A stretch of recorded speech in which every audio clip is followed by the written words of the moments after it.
Good afternoon, everyone. My name is Uttam Kumar, and I am a Director of Infrastructure Engineering at Salesforce. Uh, just a quick introduction about myself. Over the more than a decade, I've been doing system engineering, DevOps, SRE, platform engineering, and for the past 5 years, I've been managing platform engineering teams uh, on Kubernetes. And today, maybe I'll. Okay, yeah. Hello everyone, I'm Yuchen from Google. So I've been working on Kubernetes around like 6 years. So recently I started focusing on reliable Kubernetes cluster upgrade. Today we are here to talk about Kubernetes upgrade. It's a very relatable topic since you are here at KubeCon, and how Salesforce and Google have basically turned Kubernetes minor version upgrade from a nightmare to an uptime dream. So we'll talk about the Salesforce Hyperforce platform. So Hyperforce is basically a next generation Salesforce infrastructure architecture that basically allows us to ship critical CRM services for Salesforce customers more rapidly and reliably. And at the same time, it gives our customers more choices over data residency, right? It's a foundation for all Salesforce cloud across marketing, industries, sales, etc. And if you look at the scale of our Hyperforce compute platform, it's not just big, it's massive. Like we have 1,000 plus Kubernetes clusters. And on this platform, we have millions of Kubernetes pod that are the smallest deployable unit that runs this CRM workload and which runs on this platform, which is like highly scalable, available, fault tolerant, and secured. We'll just quickly deep dive into our tech stack for our compute layer. Since we are leveraging Kubernetes, we use multi-cloud Kubernetes offering from Google Cloud and other public cloud vendors. On the top of it, we provide standard capabilities that include STO, which is a unified and cloud agnostic service mesh layer. We also provide a bunch of Kubernetes add-on functionality on our compute platform, which includes like networking and storage CSI add-ons on our compute platform.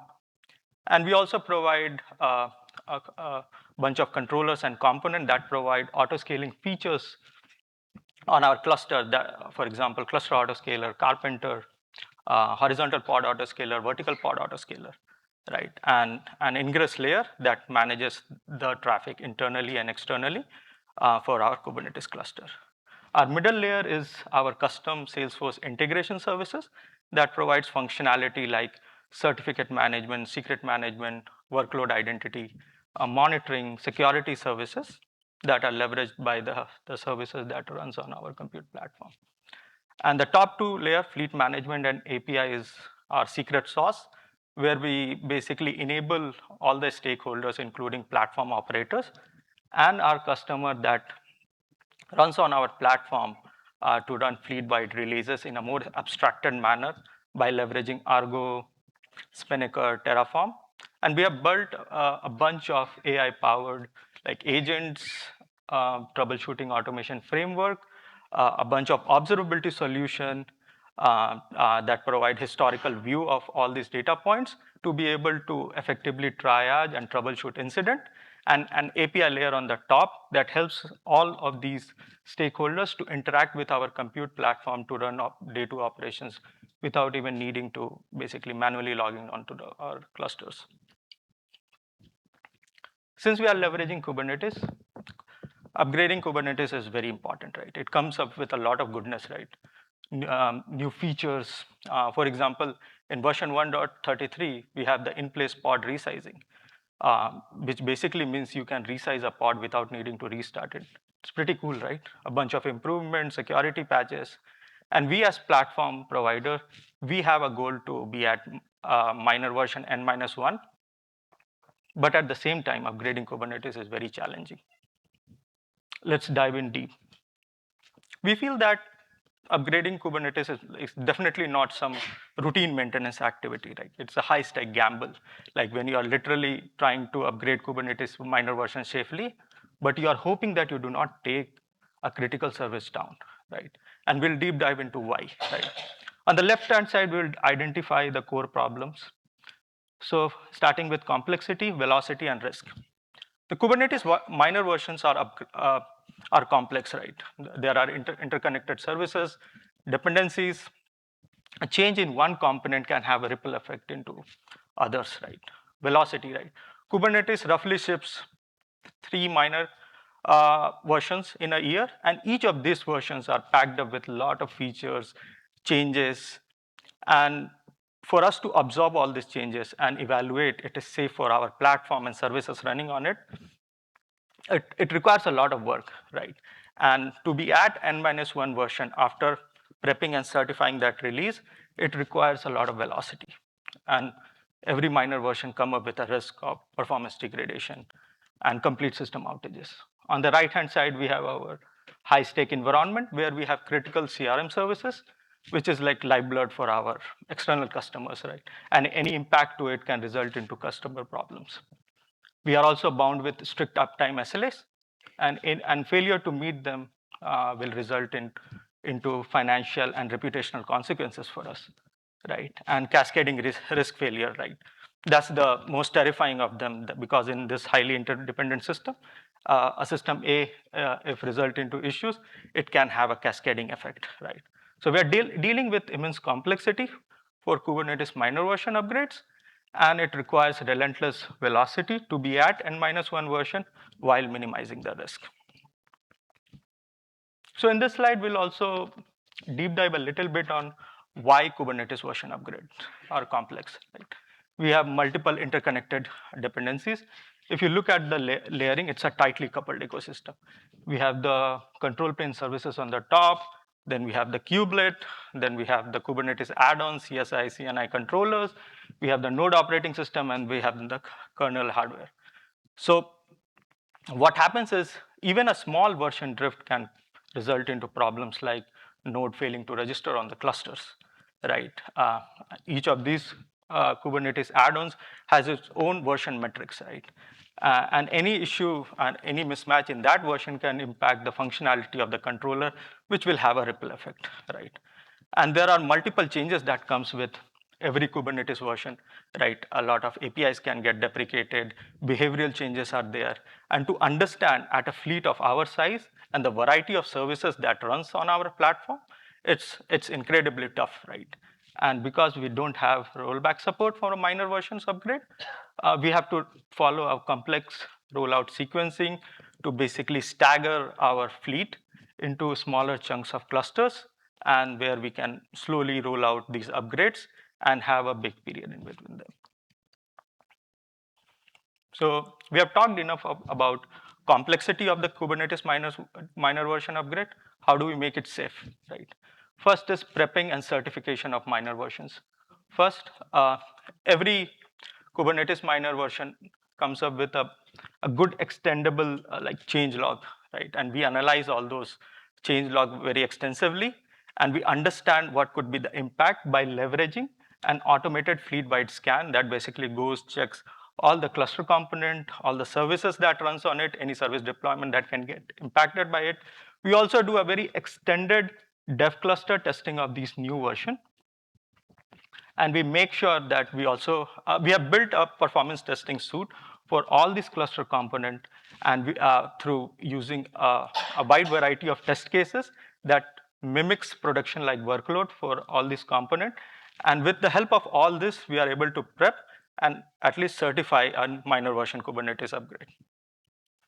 Since we are talking about certifying, another step in the middle is, once we have identified which service deployment are using deprecated APIs or could get impacted by a behavioral change, right?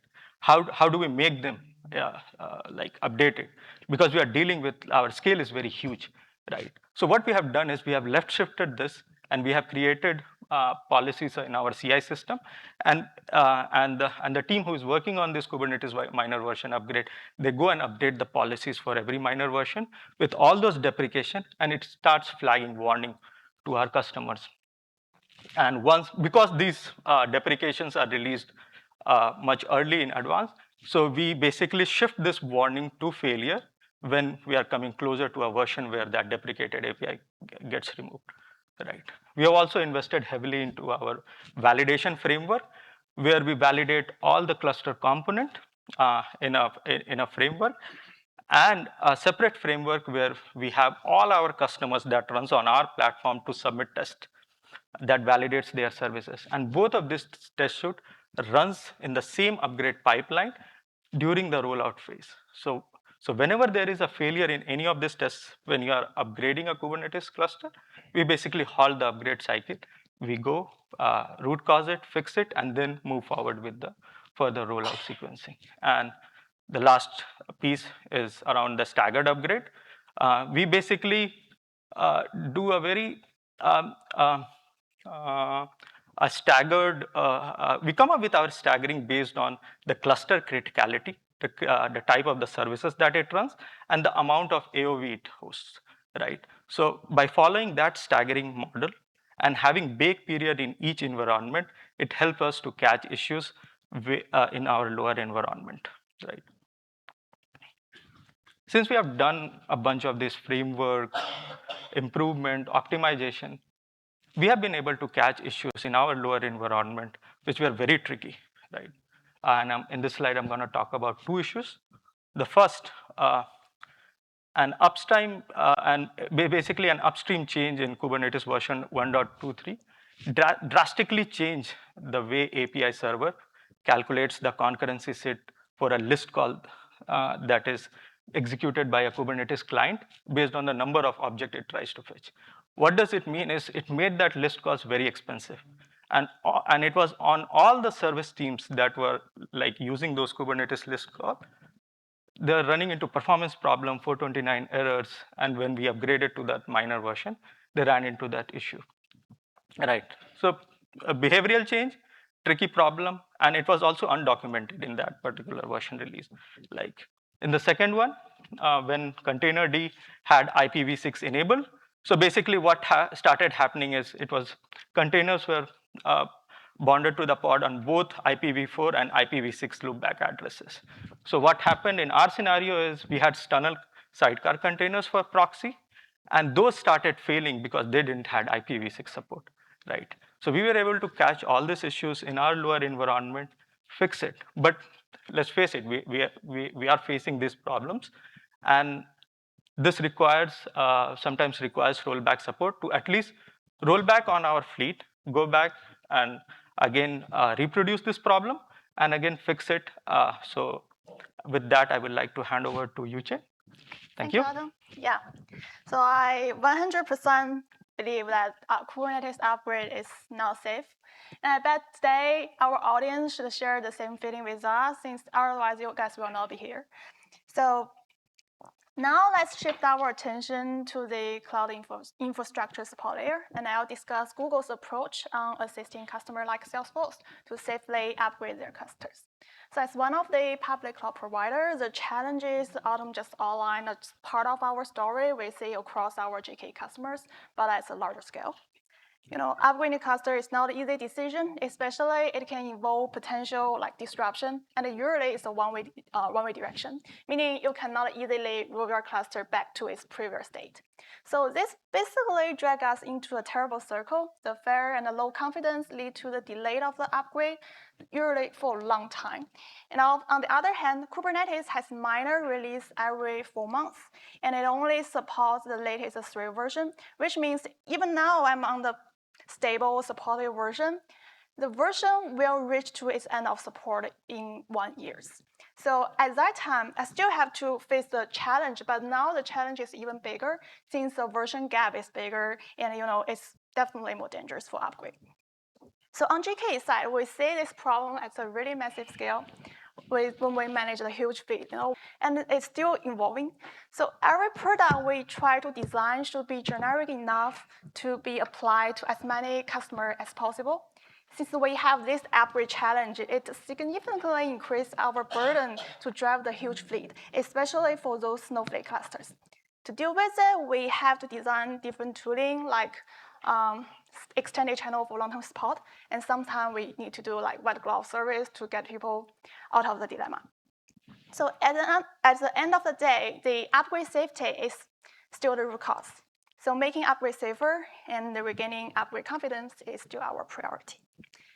So to overcome these challenges, we have the upgrade story, which covers the whole life cycle. On the release side, we qualify and release new version, minor version and patch version quickly, ensuring the new feature, fix, security patch can reach to prod in short term. And our automation ensures eligible cluster can be upgraded to desired version if the cluster has auto upgrade enabled. But we all know that automation without control is terrifying, so that's why the control pillar is so important here. This is where we can configure the order and the timing of the upgrade. And finally, we have the observability pillar to give customer user visibility into the ongoing and the finished upgrade operation. And underlying all of these four pillars is reliability, which is one of the most important one. So we invest huge amount of effort to ensure the upgrade is safer itself. So today I almost focus on the control pillar and the reliability one. So with this high-level overview of the strategy, let's delve into some specific scenarios, see what exact solution we have to truly relax the upgrade anxiety. So first scenario, I have a large fleet of cluster. What if I want to qualify new version in pre-prod clusters before upgrading the production cluster? Super valid request, right? To address this requirement, we have to control the order of the cluster. That means some cluster upgrade must happen before the other groups. So two things we can configure here. One is the grouping logic. Another one is the soak time in between each group. The soak time is the customized observation period between different groups. Sometimes after upgrade, the issue takes time to be observed. So we give it a soak time to make sure we can catch the issue. So for example, I can split a group into testing, staging, and production, and give a soak time like 7 days. And in this way, the cluster in test environment will be upgraded first, and the soak for 7 days. Then we move on to the staging fleet. Then the process repeat between staging and prod. So this basically gives us a structured, predictable, and safe way to roll out a new version across your entire environment. So even during our GK release process, we have a ton of tests to make sure the new version is qualified. But the Kubernetes cluster is just unpredictable, especially when it with different workload.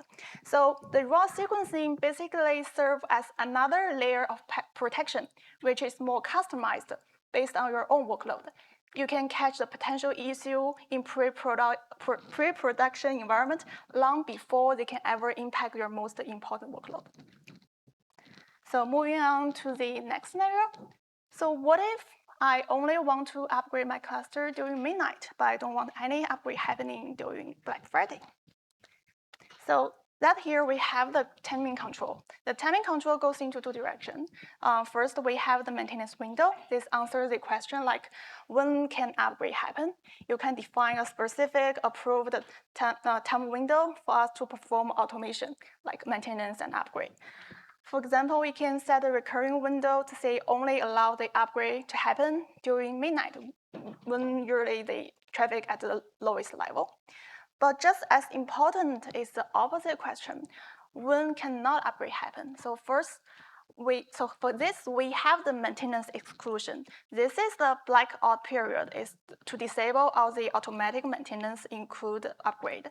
The classic example is Black Friday, which is coming soon. You can create an exclusion for the entire peak season to ensure there's no disruption and ensure your total stability. Okay, so now we can control the order and timing. Seems like we can minimize the chance of disruption, but still, we have one big question to answer. If anything goes wrong, can I still roll back the cluster to previous version? The answer historically has been no, and there are some critical reason behind. I think the root cause is the data corruption. Kubernetes control plane components, especially the Kube API server and SAD, are highly sensitive to API version changes. So upgrading the control plane across minor version usually will activate new feature and API, which can lead to new data stored in SAD. In this way, rolling back an already upgraded cluster means running an old control plane with potential incompatible new data, which can risk into data corruption. Let's take a simple example here. See, we upgrading the cluster from 128 to 129, which at 129 it will introduce a new field to an existing resource. Then after upgrade, the data with the new field proceed to store in the SAD immediately. Then unfortunately, we detect some regression, and now we want to roll it back to 128 to mitigate this issue. Then at 128, the API server cannot recognize the new field, but the new data would persist silently in SAD as a garbage data. To make things even worse, upon the future re-upgrade to 129, the stale garbage data could suddenly become alive again, which could potentially introduce indeterministic behavior. So the current common approach to work around this issue is something we call disaster recovery. It involves regular snapshot backup and restore once the disaster happens. But still, you can only restore the cluster back to its latest recovery point, right? Which cannot avoid the data loss in between the last snapshot and the time the failure just happened. So does that mean we can do nothing? I mean, the incompatibility is a real challenge. So to solve it, we had to completely rethink what a minor version upgrade even means. So the traditional Kubernetes control plane upgrade has been one big leap. And for our GK cluster, it's even more than that, since we have dozens of add-ons. So moving from version X to version X1 indicates every Kubernetes and GK component from the API server to the smallest add-on was upgraded. So obviously, it is now safe to roll back. But the truth is, not every single change in the upgrade introduced the irreversible risk. Consider this. Only the element touching the new API and the feature naturally carry the risk of backward incompatibility. So many other critical components, like the Kube API server binary itself, or the underlying GK add-ons, can actually be upgraded then safely roll back without introducing the API or data inconsistency concern. In this way, theoretically, we can break the one big rock into multiple different smaller, granular gravels. At high level, we upgrade cluster binary version and all add-on first. And after this step, if anything goes wrong, we can still safely roll it back to its previous version. If the cluster behaves just as expected, we can now just move on to compatibility upgrade, which bump up the cluster API and feature to next minor, then marking the upgrade as finished. With that, we are really excited to say now the Kubernetes cluster upgrade can equipped with the rollback button. So based on top of this logic, we designed the two-step KCP upgrade. Here, let's quickly walk through the user journey for this. So at step 1, we can run the command to upgrade the clusters from 133 to 134 and specifying a soak time, let's say 3 days. Then the cluster spanner version will be upgraded, but maintain the rollback mode stage during the soak period. So the cluster spanner rate is now at 134, but the API compatibility remains at 133. Then during the soak period, we can monitor some key application metrics or perform functionality tests or check things like whatever signal like pause status, error rates, or latency. If the verification is successful, we can now advance to the next step, then bumping up the compatibility to 134. So the upgrade is now fully completed. We also offer another option to relax the burden to run a second command. So once the soak time is end, GK will automatically bump up the compatibility. If the verification fails, we have to go to the rollback path, but now it's safe. We can safely roll back the cluster to 133. So what is the actual magic behind of this design?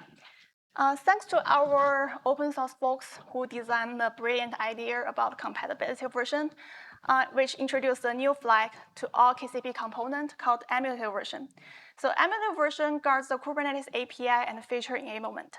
In this way, the cluster with 134 binary version and emulative version 133, its compatibility behavior aligns with the emulative version. In this way, a 134 cluster can emulate a 133 cluster. So we usually call cluster at such stage as emulative mode. So let's look into this flow. Behind the step one of the two-step KCP upgrade, it's actually the binary upgrade along with all the add-ons. We'll maintain the emulative version at previous minor. And behind of the step two is emulative version upgrade. It exits the emulative mode and complete upgrade process by flipping the emulative version to empty. So it is a really powerful technique which opens us a window to not just cipher upgrade, rollback, and also like long-term support or skip level upgrade. We recently posted a blog here, and feel free to check it, and it has more deep dive into the emulative version. So hope you guys still enjoy the talk. If you have any questions, come to us, or we have the booth there. We have some experts there who can answer your question. We also host another session for GK upgrade at the booth. Feel free to come. That's all we have. Thank you.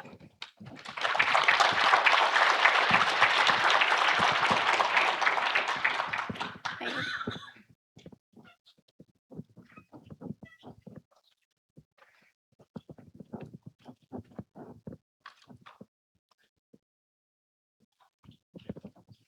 So if there's any questions, feel free Any to ask. questions?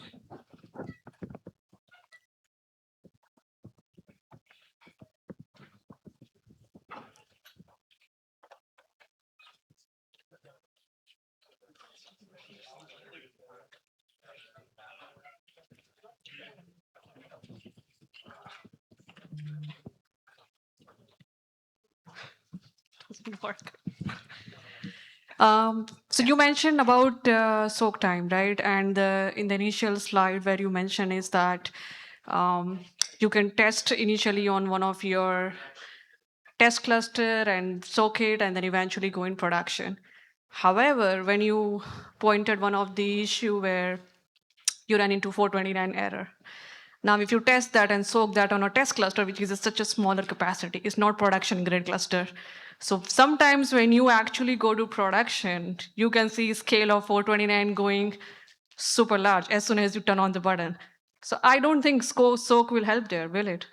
Oh, definitely. And in my talk also said, I think we got lucky in that particular scenario where one of our component was also a heavy user of the list calls, and the performance test suite that we have created for our upgrades that help us to catch that issue in the lower environment. Think if we would not have been able to catch it, and at a given load scenario, if a service owner catch this, you can basically take this into a production cluster.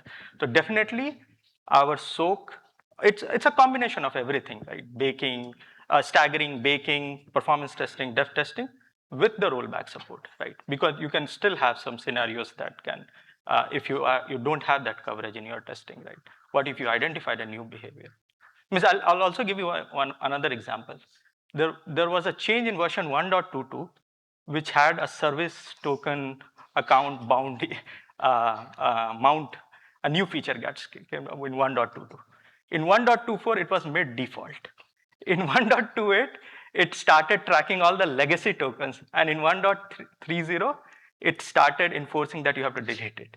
Now see that incremental change, that if you don't track that behavior, don't test it out, you can definitely run into problems, right? That's where by doing everything with the rollback support definitely help us to get to that. So just a follow-up question here. So in case I don't catch this 429 because my test cluster is having 100 nodes, my production cluster has 1500 nodes, and even after soaking for maybe 1 week, once you turn on the switch, it may or may not catch. Only fallback you have is the rollback button. That's where performance testing to your scaling limit is the key. So if I certify 2500 node in my clusters, I will make sure that I performance test it in my lower environment, where I scale up to that number. I know it's expensive, but that's the cost you pay to basically catch these issues. Yeah, because for example, 429, and if you have a lot of controllers running with one of the issues you noted that you have a lot of listers and informer and indexer running and a lot of daemon set running at the same time. For example, literally have to now to test the exact same scenario, turn on the cluster with the 1400 something nodes, which is exactly replica of my production cluster. Yeah, and that's where the platform team basically helps to replicate that scenarios in our testing, but it still has some gaps here and there. And that's why everything with the rollback support is the key, right? You hit an issue, you don't let your service owner in a degraded state. You roll back, and then you basically go find the fix, reproduce it, and then roll forward and basically proceed. Thank you so much. Thank you. Any other question? Yeah, from which version is rollback officially supported in Kubernetes? Sorry, say that again. Like which version of Kubernetes officially supports rollback? We start from 132 to 133 upgrade path to Okay. support the rollback. And is that only for minor version or also? Yeah, this is for minor version. Patch version rollback is already supported. Okay. And patch version, do you know which version of Kubernetes? Oh, it has been there for years, I think. Okay, thanks.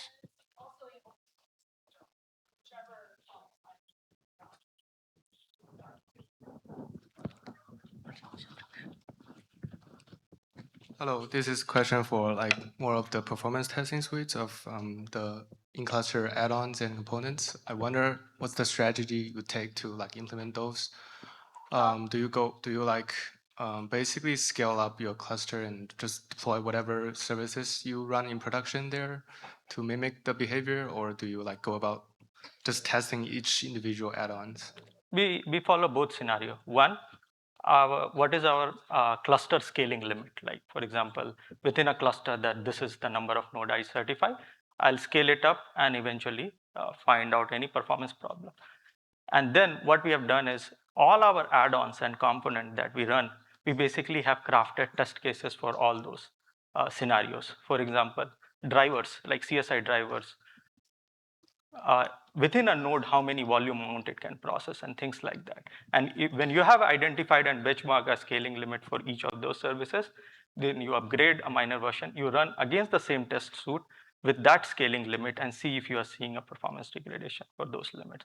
So we follow both models, and that helps us to basically being able to catch some issues.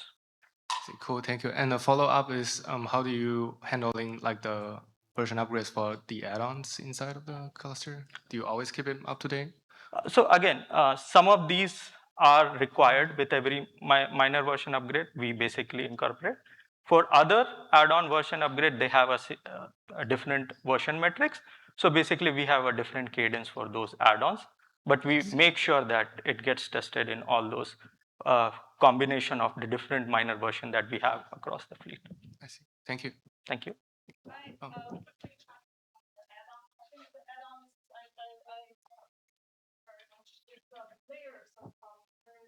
Open source Kubernetes that have to be tested. Right. And then that source don't test it at all. And then the cloud provider, or you might manage it yourself. The component infrastructure. And then on the end user layer, Salesforce did a great job of testing their add-ons. So there's a lot of things that. Right. Yeah, that's quite check. Okay, makes sense. Thank you. So for GK, our Eidolon bundle to the GK version, so it's fully tested. For one GK version, we have more than 100 add-ons, and it's all being tested and qualified. Hey, thank you for the talk. You mentioned you have validation frameworks, and you also impose testings on your customers.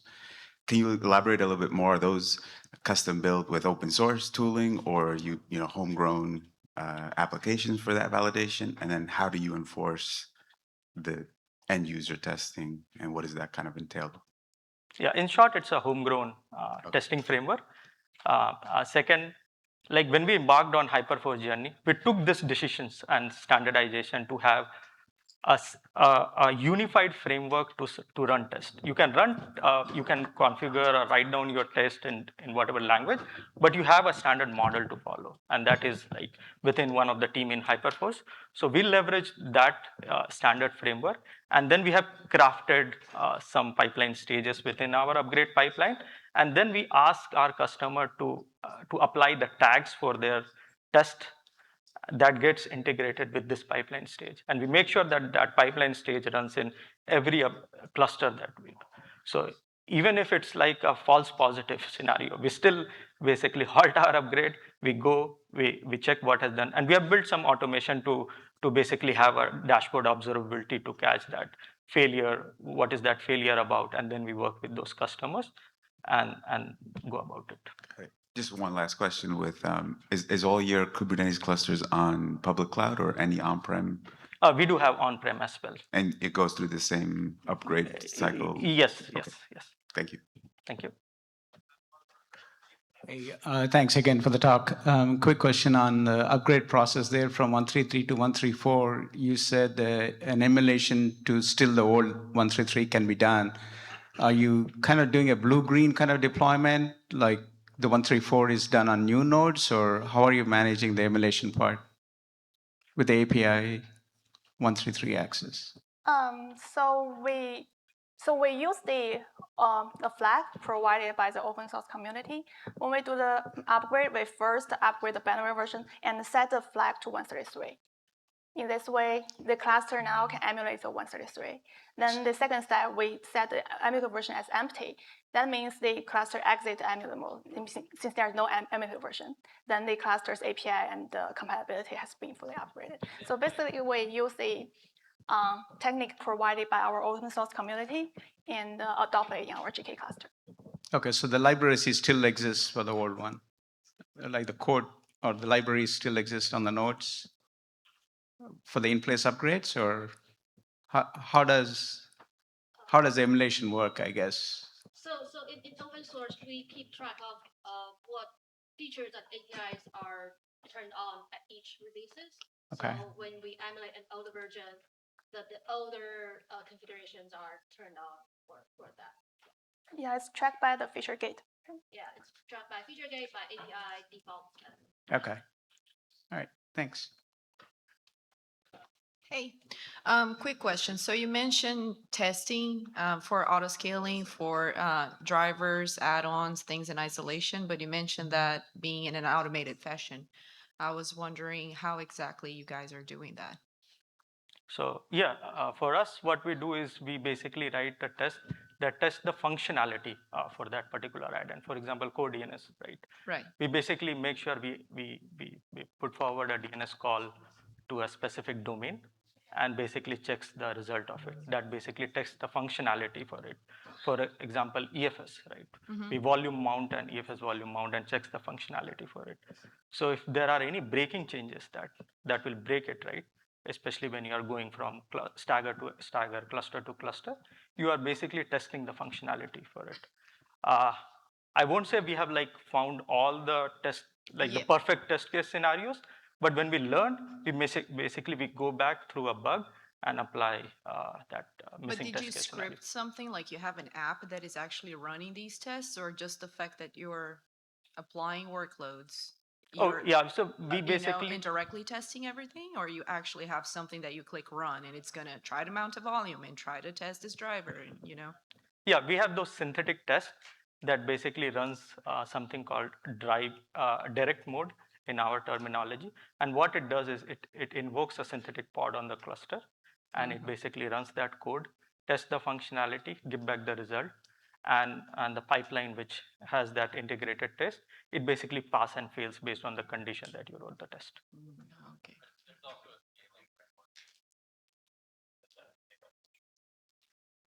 Thank you. Thank you. Hi, one more question. Is rollback only in the control plane or also on kubelet? Like, do we also support like kubelet rollbacks? I think we don't have the similar support for nodes. I mean, the emulator version is not available in open source, so we don't have it. But I think we can roll no pullback, GK no pullback. But now the emulator version support only for KCP. Okay. And is this rollback like cluster wide or like node wise? Like, let's say we have like 3 control plane nodes, and if something goes wrong during the upgrade of the third node, will it roll back all the nodes? It's rollback all the control plane nodes. Sorry? Rollback all the control plane nodes. Okay, thank you. Hey, regarding the emulated version, is it supported on public clouds or Say again? emulated version? Uh-huh. Is it supported on public clouds like GCP? Yeah, we start to support it starting from 132 to 133 upgrade path for rollback. Okay. And what was the backwards compatibility? Is it just one version or is it like multiple Yes, minor just one. versions? It's for us, we only support one version, but we have the plan to support more. Okay, thank you. Thank you. Thank you. I think that's all the questions. Thank you guys for coming.